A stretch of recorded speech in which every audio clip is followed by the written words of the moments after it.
If Bill wants to stay, back to that point, this weekend, Yeah. you let those veterans stay home if they've got the sniffles. You let those rookies play. You maybe even think about taking the game off yourself if you're feeling a little under the weather. Just make it as chaotic as possible. Hey, maybe that helps his argument. I am, obviously, we're all wishing we could be flies on the wall for that conversation between Robert Kraft and Bill Belichick. I think whether he wins the game, loses the game, tanks it for the pick, doesn't tank it for the... I think his fate is decided. Now, the one thing that people who know Robert have told me is that because he is a sentimental person, because, he probably would say, one of the strengths, or people around him would say one of his strengths is his humanity. So could he be won over? Could he be convinced one way or the other in that meeting with Bill Belichick is the big question. You do have to remember, though, that Jonathan Kraft's going to be in this meeting, too. Mm-hmm. And the way one person who knows both described it to me said that he's a different beast. And I don't know if Jonathan Kraft can be convinced. If we're all sitting here saying I don't know what your percentages are lately, guys. I know you guys have been tracking that. Are you 98% at this point? Are you 99? 98.5%. 98.5. Okay. Dunzo. So if you feel that way, I do.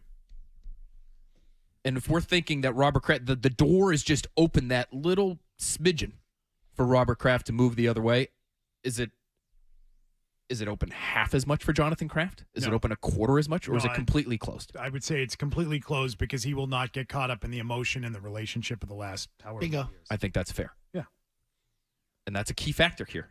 People are wondering I'm glad it's a factor. Who is Robert Kraft talking to when he makes this? He's got this big decision. Who could he be talking to? There are reports that, I wonder about when I hear that he's talking to a lot of people about this, because I'm not sure that's the case based on what I've been told. Who is he talking to? Who's he conferring with? Jonathan. He's talking to Jonathan. Jonathan is his consigliere. All I can think back to is we're not good enough. Jonathan on his phone this season where he's like, yeah, whatever. We're not good enough. Yeah, we're bad? Yeah, no kidding. That's the sad part. His dad was holding out hope that you would be. Yeah, he wants to witness good football. I think it's really difficult to make the argument in such a persuasive manner that they would be moved off of the spot where they are leaning hard right now. But we were talking about this earlier, Phil, about how that meeting goes. Is it a short meeting where they walk in and they say, okay, how do you want to do this? Do they just, we're done, it's just a question of how? Or does Bill actually get the opportunity to try to play on the emotion a little bit and talk his way out of it? Or do they give him, as we talked about earlier, they give him the ultimatum and say, if you want to stay, these are our conditions, and then put the decision to him? I think, again, this is based on people who know both sides, people that I've spoken to that are trying to play out this scenario in their own heads. What I've been told is that both sides will have quote-unquote demands. Oh.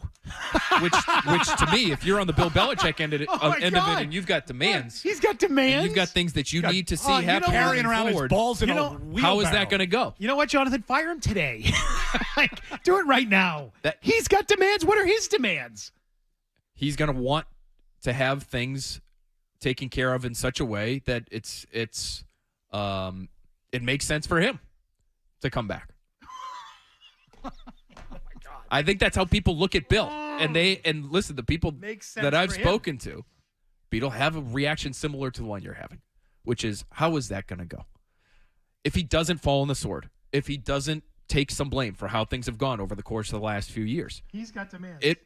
It could happen in a blink. What are his demands? The meeting might not last long at all. What are his demands when you say it has to work for him? Well, he's probably going to want a little bit more say over how how do you think he reacted to decisions on the coaching staff being made for him this past offseason? How do you think he reacted to that? Well, we've got reporting that indicates he didn't like it one bit.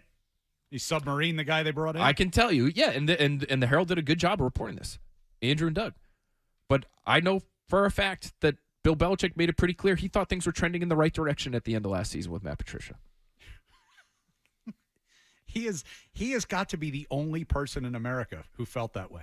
And so when that decision gets made for him and then he has to go out and find an offensive coordinator with some experience and offensive mind, then yes, okay, he likes Bill O'Brien. And that relationship is a good one. is my understanding. Yes. But it wasn't his first inclination to move off of Patricia and go with O'Brien and make another change to the offense. That's not how he wanted it to go. So I just think it has to go a certain way if the relationship is going to continue. And everything we know about Bill Belichick would suggest that it's not going to go that way. And that's not the direction it's going to go.